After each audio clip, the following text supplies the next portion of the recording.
आप सभी का सिविल गाइड में स्वागत करते हैं। दोस्तों, आज की क्लास आपके जो रहने वाली है उसमें हम बात करेंगे कंपास सर्वे की। कंपास सर्वे के जो भी इंपॉर्टेंट क्वेश्चन आपके रहने वाले हैं एसएससी जेईई में टीसीएस पैटर्न में जो भी आपके आए हैं, सारी आज की क्लास में डिस्कस करेंगे। जो भी बचेंगे कल कभी कर लेंगे, पर आज हम लोग 40 एमसीक्यू करने वाले हैं जो कि बहुत ही अच्छे शानदार रहने वाले हैं।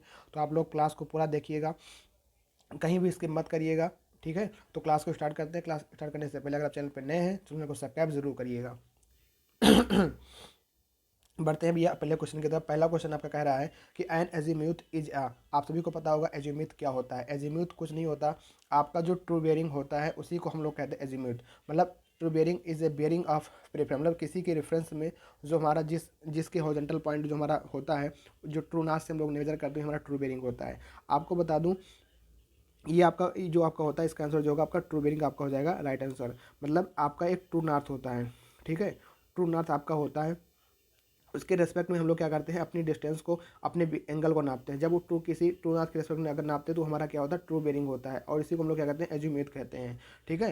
मतलब ये भी आपका का बेयरिंग ही होता है, लेकिन वो ट्रू नॉर्थ के रेस्पेक्ट में नापा जाता है, हॉरिजॉन्टल एंगल कह सकते हैं, ठीक। तो एजीम्यूथ क्या है, आपका ट्रू बेयरिंग है, जो कि आपके एसएससी 2005 में क्वेश्चन पूछा गया था। तो मैंने 2000 में जितने भी पिछले 14 से 15 सालों में जो भी एसएससी क्वेश्चन पूछे हैं, सारे मैं आपको इसी में कंपास सर्वे के सारा मैं आपको करा दूंगा आज।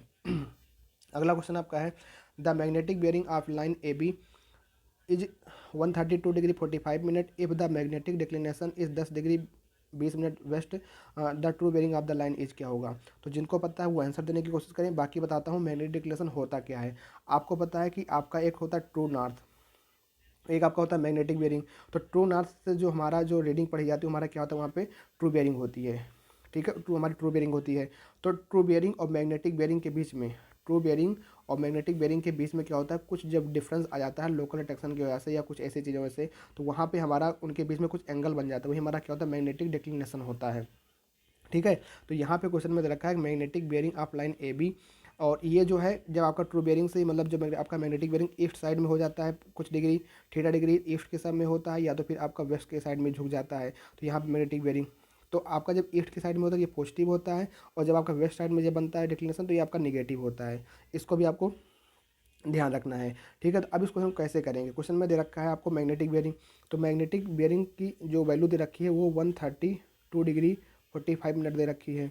और आपका जो क्वेश्चन में यहाँ पे जो डिक्लिनेशन का मान दे रखा है वो आपका दे रखा है डिक्लिनेशन का मान 10 डिग्री 20 मिनट आपको डिक्लिनेशन का मान दे रखा है। तो आप कैसे करोगे इस क्वेश्चन को, आप यहाँ पे लिखोगे ट्रू बेयरिंग इक्वल टू आपका होता है मैग्नेटिक बेयरिंग प्लस माइनस के डिक्लिनेशन। तो ये देखो यहाँ पे दे रखा है कि ये आपका जो वेस्ट में हुआ है, वेस्ट में हुआ है मतलब क्या होगा, निगेटिव वैल्यू ली जाएगी, क्या होगा, निगेटिव वैल्यू ली जाएगी। तो ये आपका हो जाएगा ट्रू बेयरिंग की जगह पे आप रख दोगे यहाँ पे ट्रू बेयरिंग हमको निकालना ही है। तो ट्रू बेयरिंग इक्वल हो जाएगा 132 डिग्री 45 मिनट माइनस के 10 डिग्री 20 मिनट, ठीक है। जब आप इसमें से घटाओगे तो यहाँ पे आ जाएगा 122 डिग्री आपका 25 मिनट, ठीक है।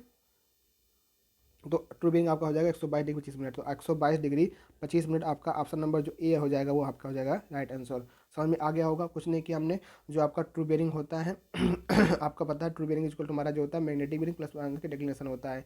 यहाँ पे डिक्लिनेशन बेस्ट में दे रखा था, इसलिए हमने यहाँ पे नेगेटिव वैल्यू ले ली और घटा दिया, आपका ट्रू बेयरिंग आ गया, ठीक। तो इस क्वेश्चन का जो करेक्ट उत्तर होगा आपका ए आपका होगा यहाँ पे राइट आंसर।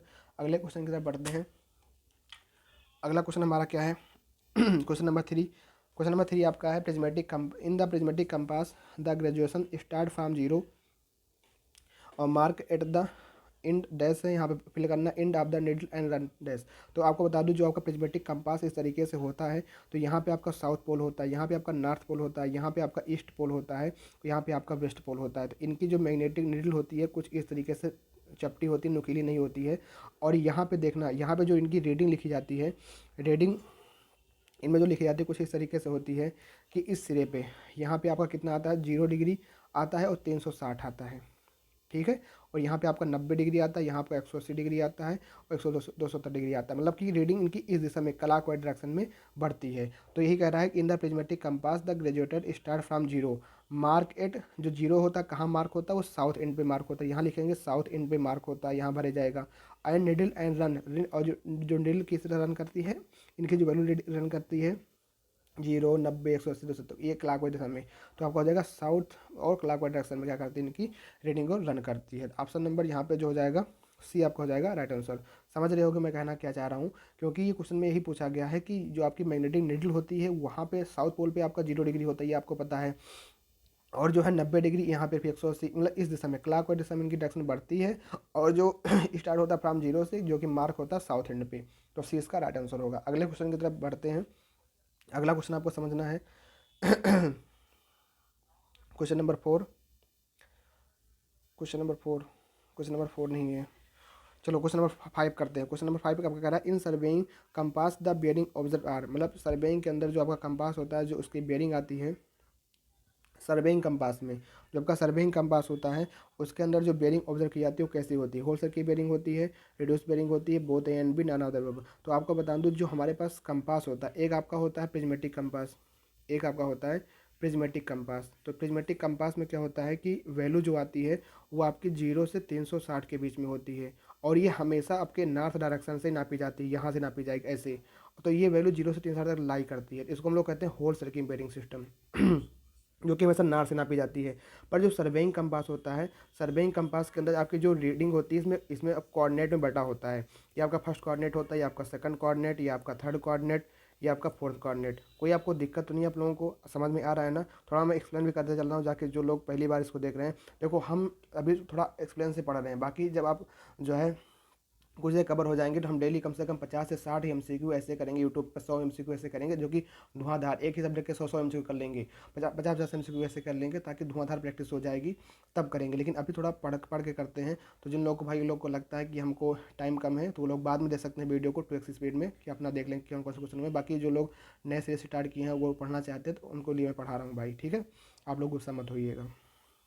तो यहाँ पे आप लोग देखिएगा कि यहाँ पे जो होता है आपका फर्स्ट होता है, तो यहाँ पे 0 से लेकर के 90 डिग्री तक होता है। फिर यहाँ पे चेंज हो जाता है 90 से, फिर 180, इसको फिर 0 में 90 से हो जाता है। मतलब कि इसमें जो होता है 90 के उसमें पूरा कोऑर्डिनेट बटा होता है। किसमें? सर्वेइंग कंपास के अंदर। तो सर्वेइंग कंपास के अंदर रीडिंग हमेशा जो होती है नॉर्थ से तो पढ़ी जाती है, लेकिन साउथ से ही पढ़ी जाती है, जो पास पड़ता है सब। अगर इस लाइन के लिए अगर हमको रीडिंग लिखना हो, क्या लिखेंगे? इसके लिए लिखेंगे नॉर्थ से, मतलब थीटा डिग्री पे अगर एंगल है तो लिखेंगे एन थीटा ईस्ट लिखेंगे। अगर यहाँ पे कोई आपकी लाइन है, इसके लिए जो हम लिखेंगे बेरिंग साउथ से लिख देंगे। साउथ थीटा वेस्ट लिख देंगे। इसके ये लेंगे, और यहाँ पे जो एंगल होगा, जो दिशा होगी, उसको ले लेंगे। तो इसमें जो होता है सर्वेइंग कंपास के अंदर जो आपकी बियरिंग ऑब्जर्व की जाती है वो आपकी रिड्यूस बियरिंग में होती है, मतलब कोऑर्डिनेट बेरिंग सिस्टम में। तो बी आपका हो जाएगा इस क्वेश्चन का राइट आंसर। अगला क्वेश्चन आपका है the following bearing observe while traversing with a compass which station are affected by local attraction. तो यहाँ पे आपको पता है लोकल अट्रैक्शन। सबसे पहले समझ लेते हैं लोकल अट्रैक्शन होता क्या है। देखो भाई साहब, की कोई भी अगर आपकी एक लाइन होती है, मान लो सपोज ए बी लाइन है, और फिर यहाँ से हम लोग बी सी लाइन हमने रीडिंग पढ़ ली यहाँ पे। तो एक आपकी जो ए बी लाइन होती है, इसकी आपके पास फॉर बेयरिंग भी होती है और आपकी बैक बेयरिंग भी होती है। तो सर्वेइंग में जब हम लोग टेबल्स बनाते हैं, तो फॉर बेयरिंग और बैक बेयरिंग का जो डिफरेंस होता है चाहिए, वो आपका 180 डिग्री होना चाहिए। अगर ये 180 डिग्री है तो मान लेंगे कि हमारा जो स्टेशन है फ्री फ्रॉम लोकल अट्रैक्शन है। लोकल अट्रैक्शन को हिंदी में कहते हैं स्थानीय आकर्षण। स्थानीय आकर्षण का मतलब हो गया कि अगर वहाँ पे कोई चुंबक ऐसी चीज़ें हैं या लोहे का कोई चीज़ है, तो मैग्नेटिक जो हमारी चुंबकीय सुई होती है उससे डिस्टर्ब हो जाती है। डिस्टर्ब होने के साथ साथ वो फॉरवर्डिंग और बैकवर्डिंग की रीडिंग में डिस्टर्बेंस आ जाता है। इसीलिए इनका जो एक्चुअल डिफरेंस होता है 180 नहीं आता है। तो इसीलिए हम लोग जो है स्थानीय आकर्षण को दूर करते हैं। तो हमारे पास यहाँ पे कुछ 4 स्टेशनों की रीडिंग दी गई है, इनकी फॉर बेयरिंग दे रखी है, आपको बैक बेयरिंग भी दे रखी है।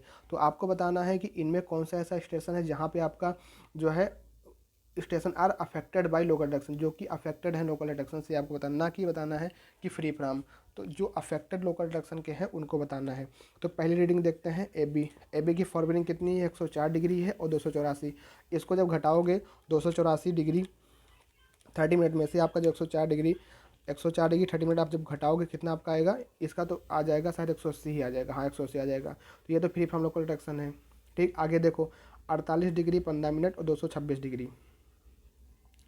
48 डिग्री 15 मिनट और 226 डिग्री। इसमें जब आप घटाओगे तो ये 180 डिग्री नहीं आएगा। आएगा? नहीं आएगा। पर यहाँ जब आप घटाओगे, इस वाले में घटाओगे, इसमें भी आपका नहीं आएगा। तो कहने का मतलब क्या हो गया कि ए और बी तो फ्री फ्रॉम लोकल अट्रैक्शन है, और बाकी बचा क्या? सी और डी आपका जो है हो जाएगा वो लोकल अट्रैक्शन से प्रभावित हो जाएंगे। मतलब ऑप्शन नंबर बी आपका जो जाएगा करेक्ट आंसर होगा, क्योंकि बी तो फ्री फ्रॉम लोकल अट्रैक्शन है, ए भी आपका फ्री फ्रॉम लोकल अट्रैक्शन है। तो ए वाला ऑप्शन जितने भी सब काट दो, बचा क्या? सी और डी। तो ऑप्शन नंबर बी यहाँ पे हो जाएगा आपका राइट आंसर। समझ में आया? क्वेश्चन कह रहा है कि which station are affected by local taxation, इनमें से कौन सा स्टेशन जो कि लोकल टैक्सेशन से अफेक्टेड हैं, लोकल टैक्सेशन से कौन सा इसमें है कि जो कि अफेक्टेड हैं। तो वो आपका वो है सी और डी से अफेक्टेड है, ठीक है। बाकी सब में तो 180 आ ही रहा है, यहाँ भी आपको देखोगे तो 180 आ रहा है, यहाँ नहीं आ रहा, यहाँ नहीं आ रहा, यहाँ नहीं आ रहा है, ठीक। तो सी और डी हो जाता है। नेक्स्ट क्वेश्चन की तरफ बढ़ते हैं। अगला क्वेश्चन आपका है question number 7। If for bearing of line is N 30 degree is the back bearing of the line. तो ये जो आपका भैया बैक बेयरिंग बता, देखो आपकी एक फॉर बेयरिंग होती है, एक आपकी होती है बैक बेयरिंग होता है।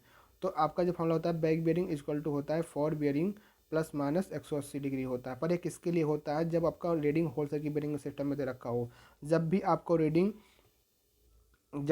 रीडिंग क्वाड्रेंटल बेयरिंग सिस्टम में दे रखी होगी कि N30E है और इसको आपको चेंज करो बैक बेयरिंग में, तो आपको क्या करना होगा? कुछ नहीं, N को लिख देना S, E को लिख देना W और थीटा की जगह पे जो एंगल होगा वो ऐसे लिख देना।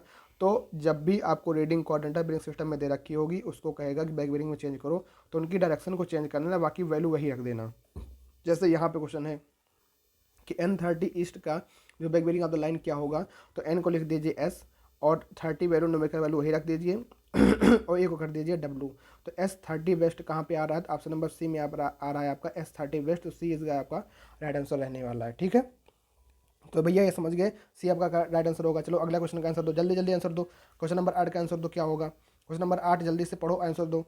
कह रहा है कि if the magnetic bearing of the sun at a place at noon in southern hemisphere is इतना, मतलब कि मैग्नेटिक बेयरिंग आपका जो साउथर्न हेमिस्फीयर में 167 डिग्री है, मैग्नेटिक डिक्लेनेशन आपको बताना है कितना होगा, ठीक है। तो आपको पता होना चाहिए कि मैग्नेटिक जो आपका ट्रू बेयरिंग होता है ऑफ द सन का एट नून पे साउथर्न हेमिस्फीयर में, वो आपका होता है 180 डिग्री। तो आपको अगर ट्रू बेयरिंग पता हो और आपको मैग्नेटिक बेयरिंग पता हो तो क्या आप मैग्नेटिक डिक्लेनेशन निकाल सकते हो? बिल्कुल निकाल सकते हो भैया। कैसे? देखो कैसे, क्योंकि आपको पता है आपको क्या पता है? आपको तो बहुत कुछ पता है। देखो आपको पता है कि ट्रू बेयरिंग आपका जो होता है वो magnetic bearing plus minus declination होता है, और जहाँ पे आपका जो ट्रू बेयरिंग है उसकी वैल्यू हमने बता दिया कि 180 डिग्री होता है, ठीक है। और मैग्नेटिक बेयरिंग आपको कितना दे रखा है क्वेश्चन में? 167 डिग्री, 167 डिग्री। तो यहाँ लिखो 167 प्लस माइनस डिक्लिनेशन, तो इधर आएगा 180 माइनस 167, कितना आ जाएगा? पॉजिटिव का 13 आएगा। अगर ये पॉजिटिव का 13 आ रहा है इसका मतलब डिक्लेनेशन किस तरफ होगा? मैंने स्टार्टिंग क्लास में बताया था कि अगर पॉजिटिव में डिक्लेनेशन आ रहा है इसका मतलब कि ईस्ट साइड में उसका वेरिएशन हो रहा होगा, तो ये हो जाएगा 13 डिग्री ईस्ट। कहाँ पे है? Option number A is the right answer होगा। उम्मीद करता हूँ समझ में आया होगा कि 13 डिग्री ईस्ट कैसे आया। कुछ नहीं, यहाँ पे आपको कल मैग्नेटिक बेयरिंग दे रखा था, पर आपको ध्यान रखना है कि जब भी साउथर्न हेमिस्फीयर की बात करेगी और भी एट प्लेस मतलब एट नून की बात करेगा, तो वहाँ पे आपका जो ट्रू बेयरिंग होगा वो आपका कितना होगा? 180 डिग्री होगा। तो उस बेस पे हमने यहाँ पर निकाल लिया और मैग्नेटिक डिक्लेनेशन का मान भी निकाल लिया, ठीक। समझ में आ गया होगा, ठीक है। अगर अगर यही पूछा होता नॉर्दर्न हेमिस्फीयर में, तो नॉर्दर्न हेमिस्फीयर में जो ट्रू बेयरिंग का मान होता है वो 360 होता है, पर यहाँ पे साउदर्न हेमिस्फीयर पूछा है, तो इसलिए इसको ध्यान रखना। इसको नोट करके कहीं लिख लीजिए। क्वेश्चन में अगर आपको कहीं कभी ट्रू बेयरिंग ना दे रखी हो, अगर वहाँ पे नॉर्दर्न हेमिस्फीयर या साउदर्न हेमिस्फीयर दे रखा हो, तो याद रखना कि साउदर्न हेमिस्फीयर में जो आपकी ट्रू बेयरिंग की वैल्यू होती है वो 180 होती है, और नॉर्दर्न हेमिस्फीयर में जो आपकी ट्रू बेयरिंग की वैल्यू होती है वो आपकी कितनी होती है? आपकी 360 होती है। आगे बढ़ते हैं, अगले क्वेश्चन की तरफ जल्दी से करते हैं। If the end point of line are free from local attraction the difference between fore bearing and back bearing of that line should be. अगर आपका कोई इंड पॉइंट है, मतलब सपोज आपने ये सर्वे वर्क किया, ये आपके इंड पॉइंट है, ए और बी इंड पॉइंट है, और ये आपके फ्री फ्रॉम लोकल अट्रैक्शन है, मतलब कि ये आपके फॉर बेयरिंग सॉरी ये आपके लोकल अट्रैक्शन से मुक्त हैं। तो हमने बताया था वही भी आपका लोकल अट्रैक्शन से मुक्त हो सकता है जिसमें फॉर बेयरिंग और बैक बेयरिंग का डिफरेंस कितना हो? तो 180 डिग्री हो। देखो 180 डिग्री होना चाहिए। ऑप्शन नंबर ए इसका हो जाएगा राइट आंसर, ठीक। आगे बढ़ते हैं, क्वेश्चन नंबर 10। क्वेश्चन नंबर 10 में आपको दे रखा है कि fore bearing of line C D इतना, back bearing of the line क्या होगा? तो आपको पता है कि बैक बेयरिंग इक्वल टू होता है for bearing plus minus 180। Plus कब लेंगे? जब आपकी वैल्यू क्या होगी?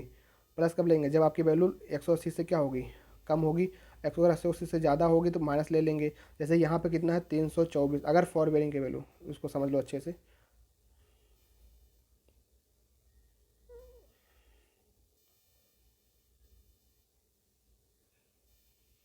क्वेश्चन गायब हो गया था, रुक जाओ वेट कर लो। हाँ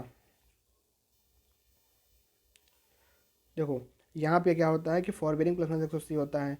अब फॉर बेयरिंग की वैल्यू अगर 180 से अधिक है तो यहाँ पे क्या लोगे? माइनस का 180 लोगे, अगर फॉर बेयरिंग की वैल्यू 180 से कम है तो यहाँ पे क्या लोगे, प्लस का 180 लोगे। कितना लोगे, प्लस का 180 लोगे। तो यहाँ पे हो जाएगा आपका back bearing is equal to fore bearing minus 180। तो कितना है 324 डिग्री 45 मिनट में से 180 डिग्री आप घटा दो, कितना आ जाएगा 45 ही आ जाएगा। 4 12 से 8 गए 4 और 144 डिग्री 45 मिनट। देखो आंसर आ रहा है 144 degree 45 minute. Option number A इसका हो जाएगा राइट आंसर। ये बात याद रखना कि आपकी जो बैक बेयरिंग होती है वो आपकी फॉरवर्डिंग इक्वल टू प्लस 180 होती है। ठीक है, आगे बढ़ते हैं जल्दी से। Question number 11। क्वेश्चन नंबर 11 कह रहा है आपका compute the angle between the line A B and A C if the respective bearing of 52 degree 30 minute and 328 degree 45 minute. देखो इस क्वेश्चन को करने के तरीके हैं। तो सबसे पहले ये देखो क्या इसमें कह रहा है, एंगल बिटवीन मतलब कि आपको इंक्लूड एंगल निकालना है। अगर जब इंक्लूड एंगल निकालना है, पहले ही जो लाइन कह रही है उस लाइन के हिसाब से अपना बना लो क्या होगा। यहाँ पे आपका है कि ए बी, तो मान लो ए आपका है, तो ए बी की जो रीडिंग रखी है, ए बी आपका दे रखा है 52 डिग्री 30 मिनट। तो 52 हमेशा पता है यहाँ नॉर्थ से बनता है, 52 कहाँ बनेगा, यहाँ से 0 यहाँ 90, तो 52 यहीं कहीं आएगा 52। तो ए बी जो आपका है, ये आपका जो ए बी है ये आपका ए बी जो आपका है, ए बी जो आपका है वो आपका कितना है 52 डिग्री 30 मिनट है। ठीक है, और ए सी 328, ए सी यहाँ कहीं होगा, ये सी होगा, तो ए सी यहाँ से नापेंगे, यहाँ से नापेंगे कितना हो जाएगा 328 डिग्री 45 मिनट। ठीक है, तो भैया अब हमको ये बताओ कि इसमें निकालना क्या है, कौन सा एंगल हमको निकालना है। निकालना हमको जो है इनक्लूड एंगल, ये एंगल निकालना है। ठीक है, इस एंगल को निकालने के लिए अगर हम इस एंगल को जोड़ दें और इस एंगल को जोड़ दें तो ये आ जाएगा, नहीं आ जाएगा। तो हमको पता है ये वाला एंगल हमको पता नहीं, पता है कितना 52 डिग्री 30 मिनट। हमको निकालना कौन सा एंगल है। अगर हम इस एंगल को निकाल ले जाएँ, इस वाले एंगल को हम लोग निकाल ले जाएँ, तो क्या हम बता सकते हैं कि हमारा इंक्लूड एंगल कितना होगा। तो आप यहाँ देखो कि ये जो आपका है, ये आपका जो है यहाँ से ये यहाँ तक की जो वैल्यू है 328 है, बचा ये कितना छोटकू सा, तो ये पूरा कितना हो 360। अगर हम लोग 360 में से 328 डिग्री 45 मिनट को घटा दें तो ये जो आपका एंगल आएगा, तो वो एंगल जो आएगा घटा के देखो, यहाँ हो जाएगा 15, यहाँ हो जाएगा 9 में से 8 गए 5 2 31 डिग्री 15 मिनट। तो 31 डिग्री जो 15 मिनट आया, 31 डिग्री 15 मिनट आपका ये और ये वाली वैल्यू, इनको दोनों को जोड़ दो, 52 डिग्री 30 मिनट को जोड़ दो, तो जाएगा यहाँ पे 45, यहाँ जाएगा 2 1 3 5 3 8, तो 83 degree 45 minute, 83 degree 45 minute. Option number D इसका हो जाएगा आपका राइट आंसर। समझ में आया, कुछ नहीं था इस क्वेश्चन में, कुछ किया, फिर से एक बार देख लेते हैं कैसे हमने क्वेश्चन को किया। ठीक है, एक बार देख लेते हैं बहुत आसान क्वेश्चन था, इसमें कुछ करना नहीं है, बस को समझना है कि एंगल हमारा कहाँ कैसे कैसे बन रहा है। ठीक, चलो देखो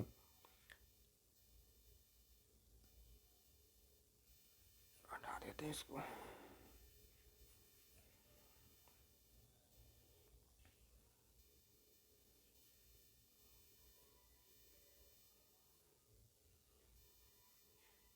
देखो सबसे पहले हमने इस एंगल को बनाया, ए बी को, ए यहाँ हो गया, बी यहाँ पे, ये कितने डिग्री का आपका है 52 डिग्री 30 मिनट। फिर आपको हमने इधर एक एंगल बनाया, यहाँ से एंगल कितना हो गया 328 डिग्री 45 मिनट। तो हमको निकालना कौन सा एंगल था भैया, हमको निकालना था इस पूरे का जोड़। तो हमको पता था इतना एंगल, अगर हम इसको निकालना है तो पूरा 360 में से को हमने घटा दिया, तो हमारा 31 डिग्री 15 मिनट आया था ये एंगल, और इसको दोनों को हमने जोड़ दिया तो कितना 83 डिग्री 45 मिनट हो गया। तो आपका ये इंक्लूड एंगल निकल गया, डी आपका यहाँ पे होगा राइट आंसर। ठीक है, आगे बढ़ते हैं। क्वेश्चन नंबर 12 कराएगा whole circle bearing of line is 287 degree 15 minute, the reduce bearing of the line is कितनी होगी। मतलब आपको होल सर्किल बियरिंग कितनी दे रखी है, आपको 287 डिग्री 15 मिनट आपको होल सर्किल बियरिंग दे रखी है। आपको निकालना क्वाड्रेंटल बियरिंग सिस्टम में निकालना है तो कैसा होगा। तो आपको समझा देता हूँ कि अगर होल सर्किल बियरिंग को हमें अगर कन्वर्ट करना है किसमें, क्वाड्रेंटल बियरिंग सिस्टम में, सबसे पहले ये देखना पड़ेगा कि वो कहाँ पे लाई कर रहा है। तो कितने वैल्यू है 287 डिग्री 15 मिनट। तो भैया देखो 287 कहाँ, 287 कहाँ पे आएगा, यहाँ पे होगा 0, यहाँ 90, यहाँ 180, यहाँ 270, 270 मतलब 287 यहाँ से यहाँ कहीं जाएगा आपका, मतलब ये पूरा एंगल कितना होगा आपका 287 डिग्री 15 मिनट होगा। और हमको जो इसको अगर दिखाना पड़ेगा अगर हमें को दिखाना कोऑर्डिनेट बेयरिंग सिस्टम में, तो ये एन यहाँ पे होता है, साउथ से होता है। तो इस लाइन को अगर हमको रिस्पेक्ट करना होगा तो इसी एन से ही करेंगे। अगर हम इस थीटा का मान निकाल ले जाएँ तो वही हमारा क्या हो जाएगा, कोऑर्डिनेट बेयरिंग सिस्टम हो जाएगा। तो पूरा कितना होता है 360, उसमें से अगर हम लोग 287 डिग्री अपना 287 डिग्री 15 मिनट घटा दें, तो यहाँ हो जाएगा अपना 0 0, ये उधर आएगा 60 आएगा, तो यहाँ हो जाएगा कितना 45, यहाँ हो जाएगा 9 से 7 गए 2 मिनट के साथ 72 डिग्री 45 मिनट आपका आ जाएगा ये एंगल का मान। तो उसको हम लोग लिखेंगे एन 72 डिग्री 45 मिनट, और नॉर्थ साउथ ईस्ट वेस्ट में, एन 72 डिग्री वेस्ट में। तो कौन सा हो जाएगा, एन 72 45 वेस्ट में। ऑप्शन नंबर सी इधर हो जाएगा आपका right answer, N 72 degree 45 minute west में, सी आपका हो जाएगा राइट आंसर। समझ में आ गया ना। तो होल सर्किल बेयरिंग पहले चेक करो कि किस किस कोऑर्डिनेट में लाई कर रहा है, उसी कोऑर्डिनेट के रिस्पेक्ट में आपको निकालना पड़ेगा। एन ये लाइन यहाँ लाई कर रही थी, ये यहाँ एन से पास, अगर यहाँ लाइन करती तो ये साउथ से को दिखाते। आसान सा क्वेश्चन है। अगला क्वेश्चन बढ़ते हैं। ये सारे क्वेश्चन आपके टीसीएस पैटर्न पे आपके सब आ चुके हैं। Angle between true meridian and the magnetic meridian at the time of observation known as. तो भैया जो ट्रू मेरिडियन होता है और मैग्नेटिक मेरिडियन के बीच में जो डिफरेंस होता है वही आपका क्या कहलाता है, मैग्नेटिक डिक्लेरेशन कहलाता है। बी आपका हो जाएगा राइट आंसर। ठीक, आगे बढ़ते हैं। Question number 14, fore bearing of the line दे रखा है, इंक्लूड एंगल आपको बताना है। ए बी लाइन का दे रखा है ए बी लाइन का दे रखा है 40 डिग्री, तो ए बी हो गया कितना 40 डिग्री, यहाँ बी पहुँच गए, बी सी कितना 120, 120 ऐसे कैसे आएगा 120 हो गया। क्या निकालना है हमको, इंक्लूड एंगल का मान निकालना है। ये मतलब ये एंगल हमको निकालना है, कैसे निकालोगे, तो देखो सबसे पहले तो ये देख लो, आप चाहो इसको फार्मूले से कर सकते हो, चाहो तो गैर फार्मूले से कर सकते हो। अच्छा फार्मूले से कैसे करोगे, सबसे पहले फार्मूला देखो कि ए बी सी कौन सा एंगल ट्रेवर्स हो जा रहा है, ये आपका थोड़ा क्लॉकवाइज ट्रेवर्स की तरफ मूव कर रहा है। तो याद रखना क्लॉकवाइज ट्रेवर्स को याद करना। सी बी एफ ये क्या होता है भैया, सी बी एफ क्या होता है, पहली बार सुन रहे हो, देखो पहली बार ना सुनो, ये बहुत आसान चीज़ है, हमारा एक ट्रिक है क्वेश्चन करने का।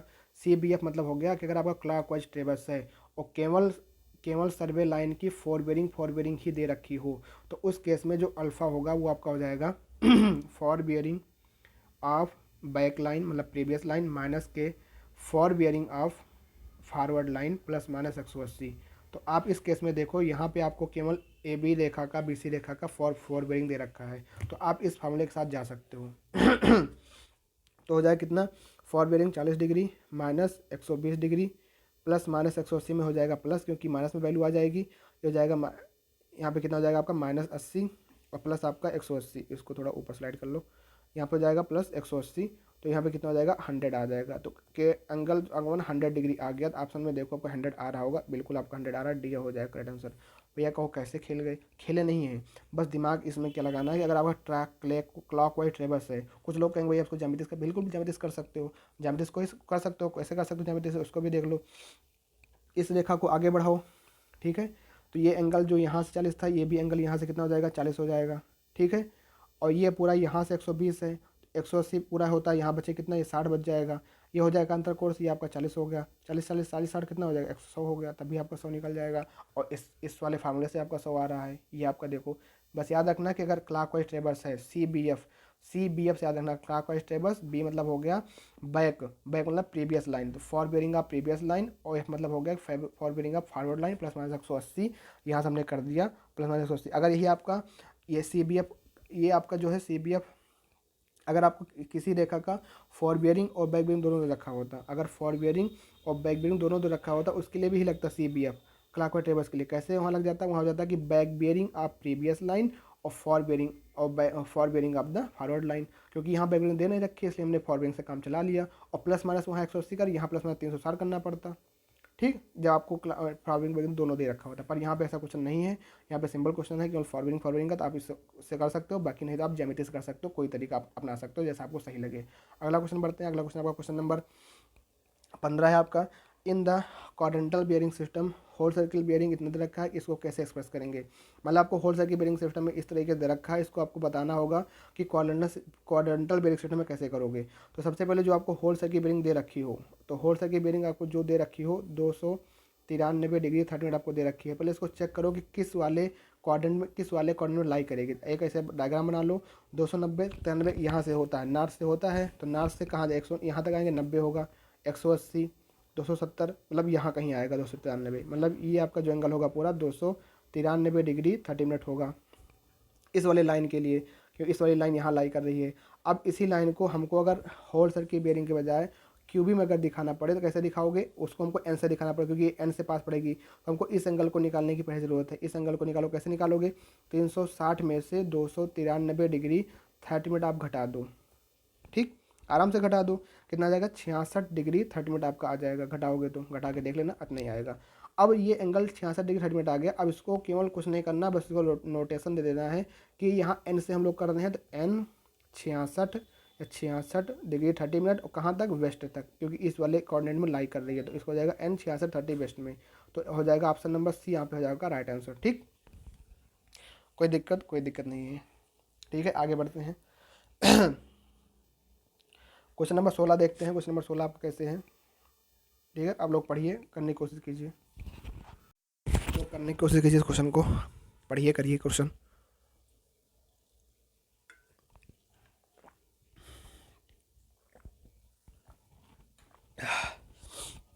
चलिए, when the magnetic bearing of the sun at the noon, मतलब कि क्वेश्चन में आपको मैग्नेटिक बेरिंग आपको दे रखा है कि 185 डिग्री 20 मिनट है। निकालना क्या है आपको, मैग्नेटिक डिक्लेरेशन निकालना है। और कहाँ बात कर रहा है, मैग्नेटिक जो bearing of the sun at noon, जो आपको बात कर रहा है 150 डिग्री। तो यहाँ पे आपका जो होता है सन एट नून के जगह पे आपका जो मैग्नेटिक बेरिंग उतना है, लेकिन ट्रू बेरिंग आपका जो होता है हमेशा 180 डिग्री पे रहता है। ठीक, तो इस केस में आपको मैग्नेटिक डिक्लेरेशन निकालना है। फार्मूला क्या होता है कि true bearing is equal to magnetic bearing plus minus के डिक्लेरेशन आपका फार्मूला होता है। ट्रू बेरिंग आपका 180 डिग्री है, मैग्नेटिक बेरिंग आपका 185 डिग्री 20 मिनट है, प्लस माइनस डिक्लेरेशन इधर आएगा 180 में से minus 185 degree 20 minute equal two plus minus declaration, ये हो जाएगा -5 डिग्री 20 मिनट। तो माइनस में अगर वैल्यू आ रही है तो इसका मतलब क्या हो जाएगा, ये वेस्ट के साइड में जाकर झुका हुआ है। अगर वेस्ट साइड में झुका है तो इसको हम लोग लिख सकते हैं कि 5 डिग्री 20 मिनट वेस्ट में आपका डिक्लेरेशन है। तो यही आपका आंसर हो जाएगा 5 डिग्री 20 मिनट वेस्ट में। ऑप्शन नंबर सी आपका हो जाएगा इसका राइट आंसर। कोई दिक्कत नहीं है। ठीक, आगे बढ़ते हैं।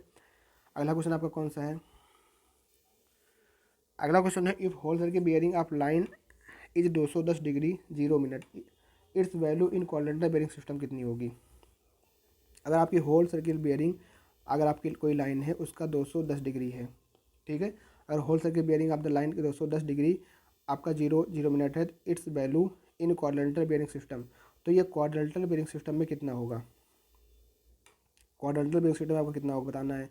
तो मैंने बताया था, सबसे पहले इसको देखो जब कहाँ पे आएगा, नॉर्थ से शुरू करो, 0 से 90, 210 जाना है, 180, 270, अगर यहाँ चले जाएंगे यहाँ आ जाएगा 270 हो जाएगा, 210 यहीं कहीं आएगा। ठीक, तो मतलब ये एंगल जो पूरा है इसका 210 डिग्री है।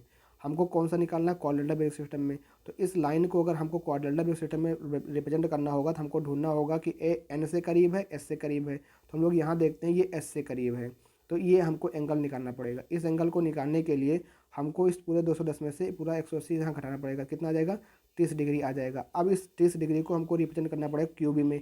कैसे रिप्रेजेंट करोगे, हम रिप्रेजेंट करते हैं इस वाले कोऑर्डिनेट के रिस्पेक्ट में, तो साउथ और वेस्ट में ये आ रही है, तो साउथ यहाँ लिखते हैं, वेस्ट इसके पीछे लिखते हैं।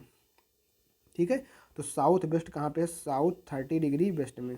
अब मतलब कि ऑप्शन नंबर ए जो है आपका राइट आंसर रहने वाला है। ठीक, कोई दिक्कत, आगे बढ़ते हैं। अगला क्वेश्चन है the magnetic declination is the difference between, तो ये किसका होता है, ये ट्रू मेरिडियन और आपका मैग्नेटिक मेरिडियन का डिफरेंस होता है। ऑप्शन नंबर सी यहाँ पे हो जाएगा राइट आंसर। आगे बढ़ते हैं। Question number 19, if the fore bearing of line is observe A B 12 degree 24 minute, back bearing of the line निकालना है। कैसे निकालोगे भैया, बहुत आसान क्वेश्चन है। Back bearing is equal to fore bearing plus minus 180, तो 12 डिग्री 24 मिनट 180 से तो कम है, तो यहाँ प्लस लगा दो, 180 जोड़ दो, 180 और 12 कितना हो जाएगा, 192 डिग्री 24 मिनट हो जाएगा। Option number D is the right answer. आगे बढ़ते हैं। द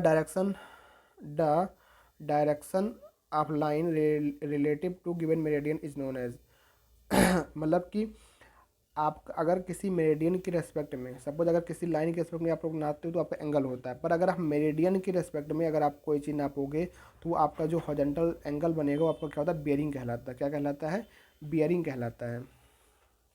ठीक है, तो बियरिंग कहलाता है, ये आपका क्या होता है, बियरिंग ऑफ द लाइन होगा, तो सी ऑफ द राइट आंसर रहने वाला है। ठीक है, कह रहा डायरेक्शन ऑफ लाइन, किसी भी रेखा का जो दिशा होता है एक रिलेटिव गिवन मेरिडियन से, चाहे आर्बिट्री मेरिडियन मानो, चाहे आप मैग्नेटिक मेरिडियन मानो, चाहे आप ट्रू मेरिडियन मानो। अगर आप अगर आप ट्रू मेरिडियन से अगर आप ट्रू मेरिडियन से किस रिस्पेक्ट में अगर कोई एंगल नापोगे तो आपका क्या होगा, ट्रू बेरिंग होगा।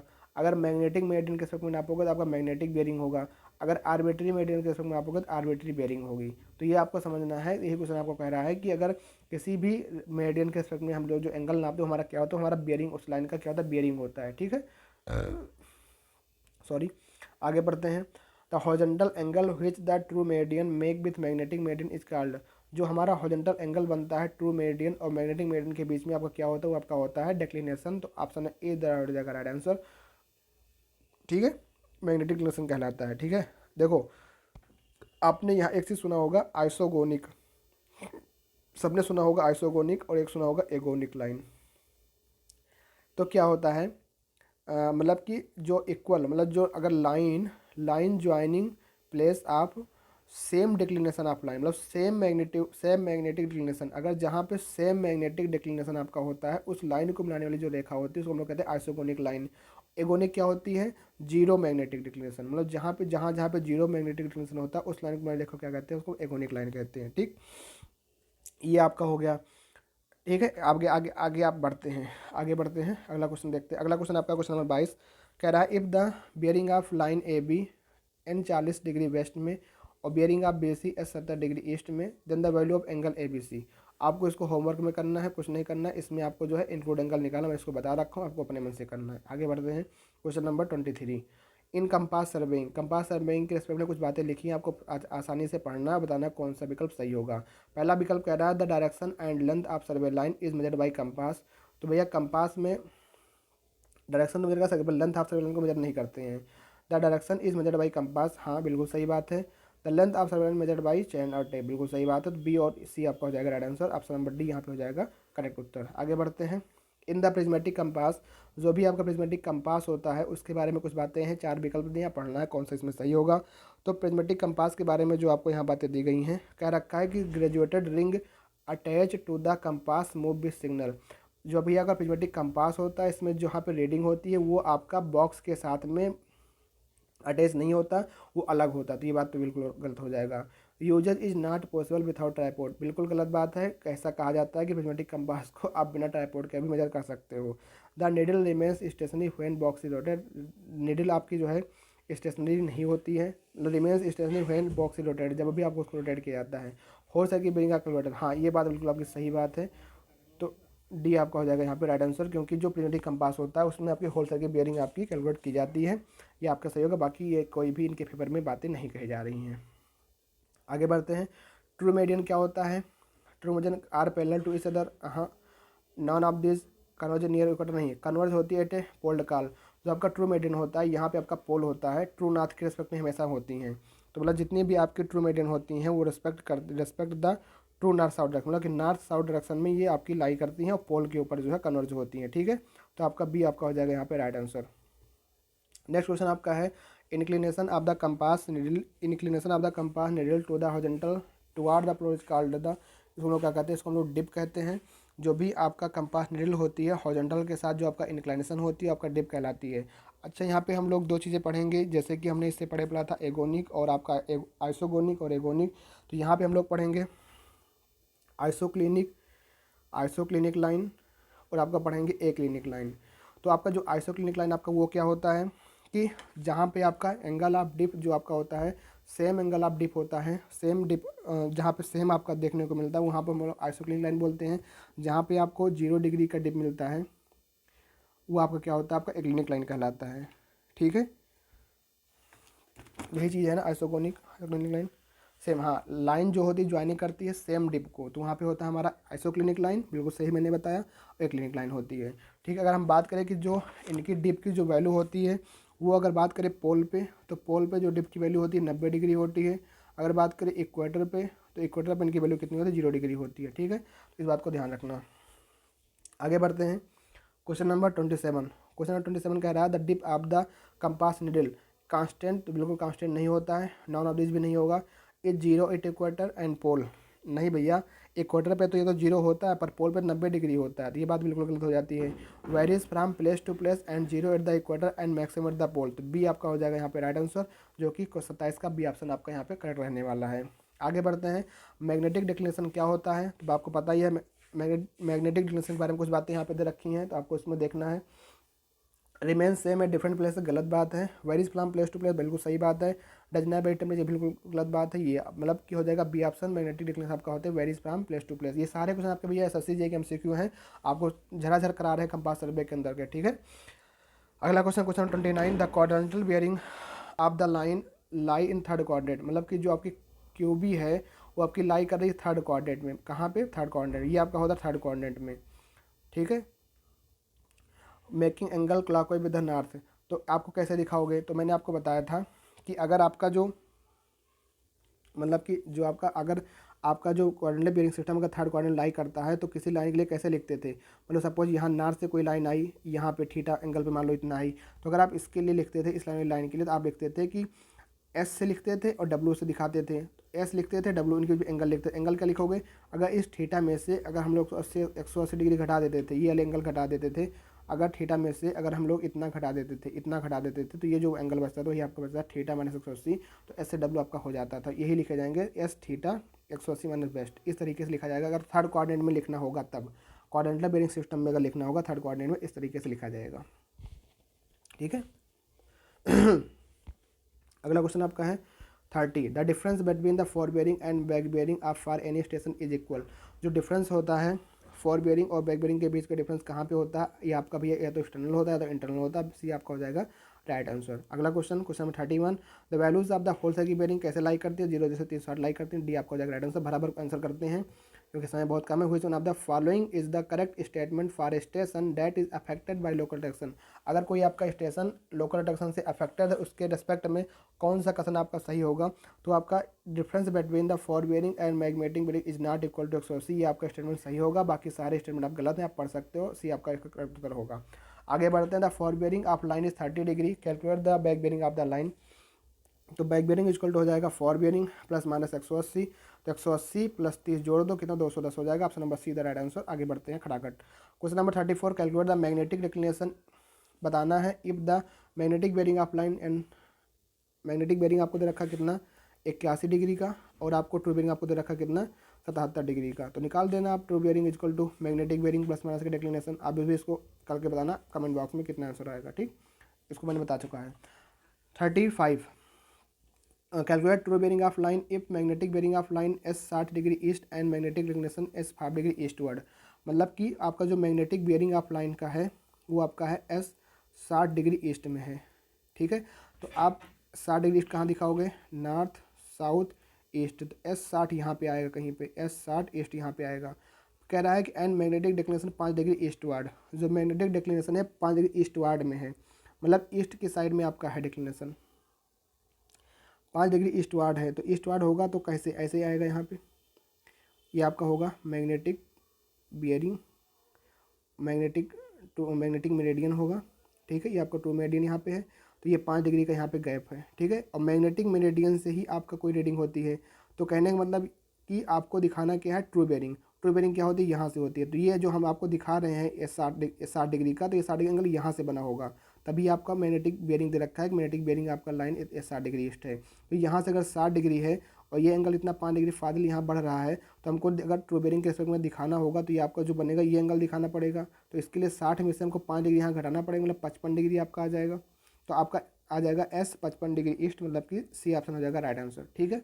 समझ में आ गया हो कैसे हमने किया। आगे बढ़ते हैं question number 36, for no error in the magnitude the difference in the magnitude of the fore bearing and back bearing of the line 180 होता है, भी आपका हो जाएगा राइट आंसर, ठीक। 37 क्या कह रहा है? Calculate the whole circle bearing of a line if it reduce bearing is N 30 degree. मतलब कि रिड्यूस बेयरिंग कितना दे रखा है? एन 30 डिग्री वेस्ट में। कौन से कोऑर्डिनेट में जाएगा? नॉर्थ साउथ ईस्ट वेस्ट, मतलब यहाँ पे 30 डिग्री आपका है। तो होल सर्किल बेयरिंग में क्या होगा? तो होल सर्किल बेयरिंग ये आपको एंगल निकालना पड़ेगा, तो 360 माइनस 30, 330 आ जाएगा, मतलब कि बी आंसर राइट आंसर हो जाएगा। 38, which of the following is true for the limit of accuracy in A compass serving. Compass serving के लिए जो आपका लिमिट ऑफ एक्यूरेसी होता है तो कितना होता है? तो शुड कितना होता है भैया, ये बता रहा आप लोग। तो should not more than 5 minute कितना होता है, should not more than 5 minute होता है। ऑप्शन नंबर ए इसका हो जाएगा राइट आंसर। क्वेश्चन नंबर 39, कौन सा स्टेटमेंट करेक्ट होगा, किसके लिए भैया बताना है, फोर्थ है कि बेरी के रिस्पेक्ट में। तो it is always measure from north end of the reference, ठीक है, ये हमेशा क्या नॉर्थ एंड से आप रेफरेंस से नापा जाता है, डी इसका हो जाएगा राइट आंसर। आगे बढ़ते हैं। What is the declination of magnetic meridian is toward the western side of the true meridian. आज मैंने इसको अपने उस पर भी दिया था, टेली कम्युनिटी पोस्ट पर भी आपने लोगों को बताया था, इसका होगा नेगेटिव। मतलब what is the declination if magnetic meridian, अगर आपका मैग्नेटिक मेरिडियन या आपका ट्रू मेरिडियन है, अगर मैग्नेटिक मेरिडियन आपका वेस्ट साइड में जा रहा है, तो यहाँ पे जो भी डिक्लेरेशन निकल के आएगा वो नेगेटिव निकल के आएगा, बी आपका हो जाएगा राइट आंसर। भी हमने 40 क्वेश्चन आज हमने कंप्लीट कर दिए हैं, 40 क्वेश्चन हमने आज कंप्लीट किया लगभग, ठीक है, विद इन 40 मिनट के अंदर, 1 मिनट में एक क्वेश्चन हमने कर दिया है। तो आप सभी लोग का ये ऐसा प्यार बना रहे ताकि हम और क्वेश्चन कर पाएँ। एक बार हम लोग अच्छे से पढ़ लेते हैं, फिर उसके बाद हम लोग दमादम बढ़िया तरीके से दमदार बैटिंग करेंगे, क्वेश्चन की प्रैक्टिस करेंगे। तो इस क्लास को यहीं पे एंड करते हैं, मिलते हैं फिर कल नए टॉपिक के साथ। बचे हुए इसमें कुछ क्वेश्चन, अगर कुछ क्वेश्चन इसके बचे होंगे उसको कर लेंगे, बाकी फिर नए टॉपिक से मिलते हैं। ताकि तब तक थैंक यू, जय हिंद, जय भारत।